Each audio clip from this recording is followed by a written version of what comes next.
Bringing Up Girls by Dr. James Dobson.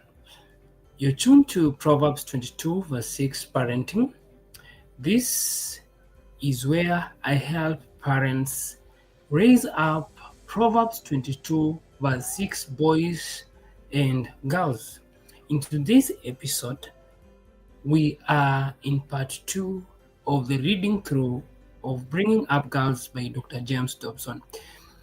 Our idea is to glean on concepts, ideas, principles, and thoughts shared by Dr. James Dobson to help us build the theme of bringing up girls according to Proverbs 22, verse 6. And if you are a mother, you are a father, and we share similar ideals or rather vision, then this is a place to be. Just before we continue, I want this word to reach world over.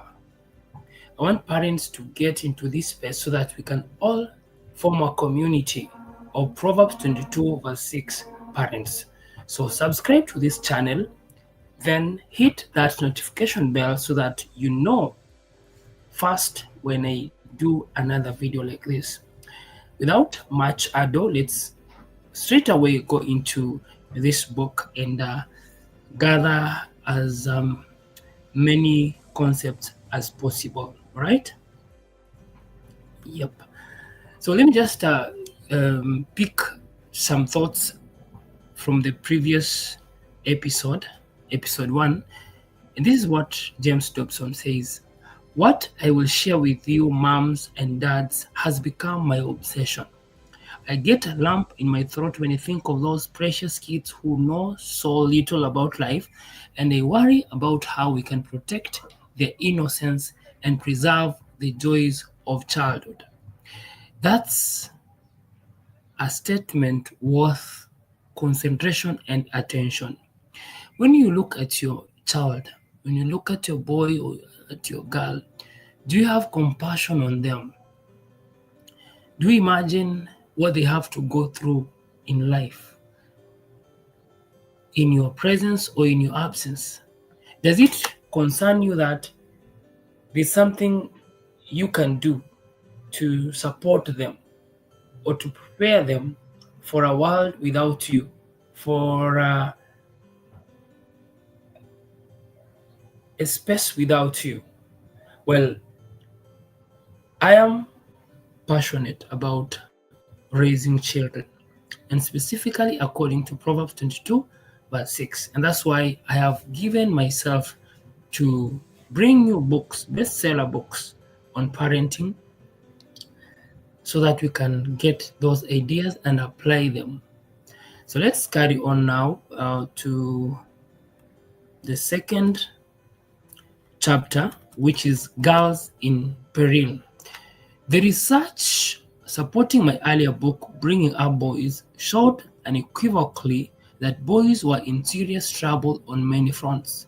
From preschool to adulthood, they were doing poorly on almost every measure of emotional, educational, and physical health. Boys were 2 times more likely than girls to have learning disabilities, 3 times more likely to be registered drug addicts, and 4 times more likely to be emotionally disturbed.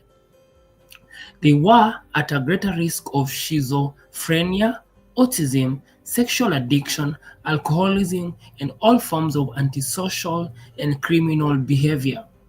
They were 10 times more likely to commit murder, and their rate of death in car accidents was greater by 50%.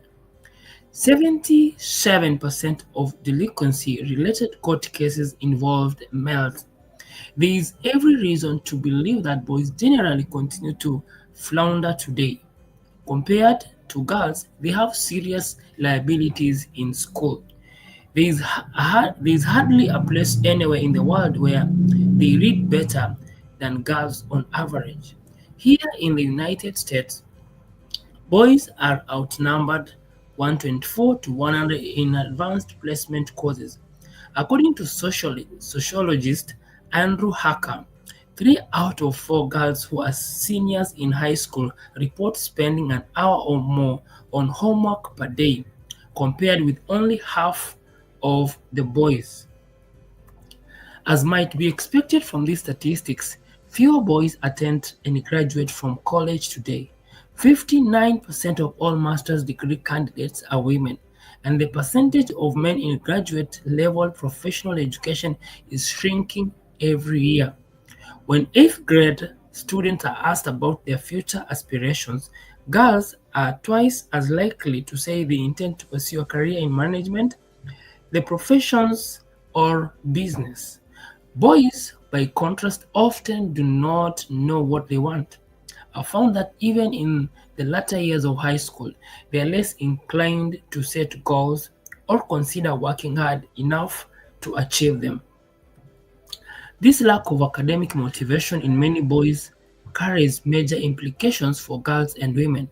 Already, professional women are finding a shortage of men of comparable education available for possible marriage. Someone has said with a smile, there are so many Cinderellas and so few princesses. Males and females have been designed for one another, and they are interdependent in countless ways. Anything that affects one sex is certain to influence the other, both positively and negatively. That's why the war between the sexes, which has continued at a fever pitch for nearly 40 years, is so unfortunate and foolish. Well, that brings us to the subject of girls. How healthy are they emotionally and physically?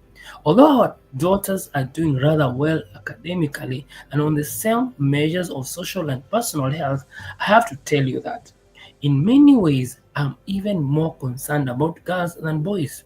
So much has changed for the worse in recent years. Girls are under enormous pressures rarely experienced by their mothers, grandmothers, and other women in previous generations. Today's little girls are being enticed to grow up too fast and are encountering challenges for which they are totally unprepared. That is a generalization with many exceptions, of course, but far too many females are in trouble. Their turmoil is evident within an array of behaviors that make no sense to family members, friends, and onlookers. For example, a rising incidence of eating disorders, including anorexia and bulimia, is besieging the young. This obsession with extreme fitness has swept through Western nations like a viral epidemic. Although it has numerous and complex physiological causes, it's driven primarily by fear of being fat or even chubby. During the childhood and adolescent years, 90% of those affected are girls, beginning as early as 5 or 6 years of age. Imagine that. Some of the tiny anorexics are still in kindergarten. According to the American Academy of Child and Adolescent Psychiatry, 40% of 9 and 10-year-old girls have attempted to lose weight. Never before have children been so preoccupied with shapes of their bodies. Eventually, one third of these girls will turn to dangerous methods of losing weight, such as diet pills, laxatives, vomiting, fasting, and extreme exercise. By the time they are 15, more than 60% will be using these harmful substances and methods. We'll talk in upcoming chapters about how this fear of obesity often leads to anorexia, bulimia, and other maladies. These are other serious concerns for middle and high school students, some of whom are cutting and mutilating themselves and piercing their tongues, lips, noses, eyebrows, ears, navel, nipples, and private parts with spikes and rings. Some try to symbolize darkness and death in their fashion choices and bodily adornment. Others are involved in sexual aggression, drugs, alcohol, bullying, deceit, and rebellion at home and in school. Helping to promote some of this dangerous and antisocial behavior is an array of bad girls on parade throughout the culture. They are pop icons, starlets, and American idols who are highly influential among teens. Although the in crowd is constantly changing, today's superstars include Paris Hilton, Nicole Richie, Britney Spears, Lindsay Lohan, and numerous other sex spots who help to warp this generation of young girls. The most brazen among them don't wear undergarments at times and have even allowed themselves to be photographed by the paparazzi from strategic angles. Another of the bad girls is Angeline Jolie, who said in an interview with a German women's magazine, I doubt that fidelity is absolutely essential for a relationship. It's worse to leave your partner and talk badly about him afterwards. Neither Brad nor I, however, claimed that living together means to be chained together. We make sure that we never restrict each other. Never restrict each other? I guess that means Angelina and Brad sleep with whomever they please and expect their relationship to be unaffected by it. Time will reveal that they are tragically wrong. The unfortunate fact is that these brash superstars have become role models for millions of girls. They lead vulnerable wannabes to despise the the way they look. How can awkward, newly minted teenagers with braces and acne measure up to perceived standard of perfection?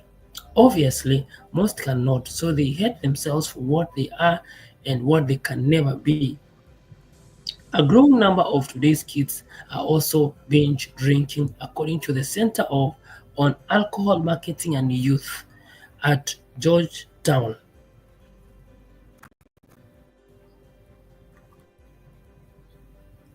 University, in one specific 6-month period, 31% of girls drank liquor as compared to 19% of boys. Though the numbers vary, prostitution is related to that behavior more closely, prostitution is related to that behavior more closely and appears to be spreading. Those involved in sex for hire are getting younger, and they tend to be middle-aged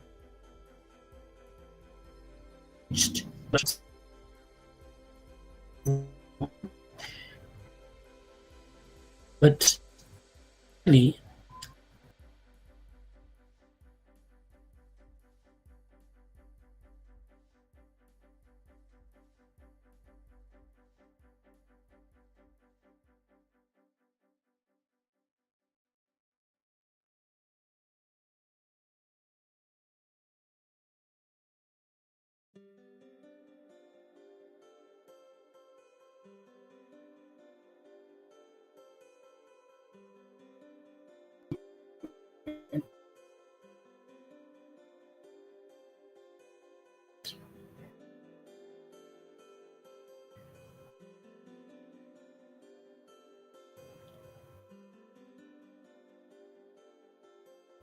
and for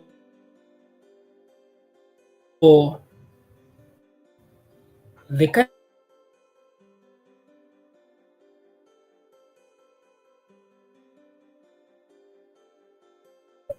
to raise girls in the current age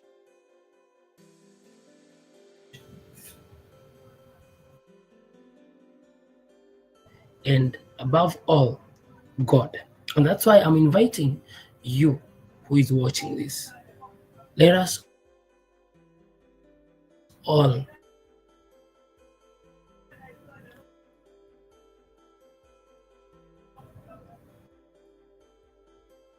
desire and embark on raising Proverbs 22, verse 6 girls. As I conclude, it says, train up a child in the way he should go. And when he is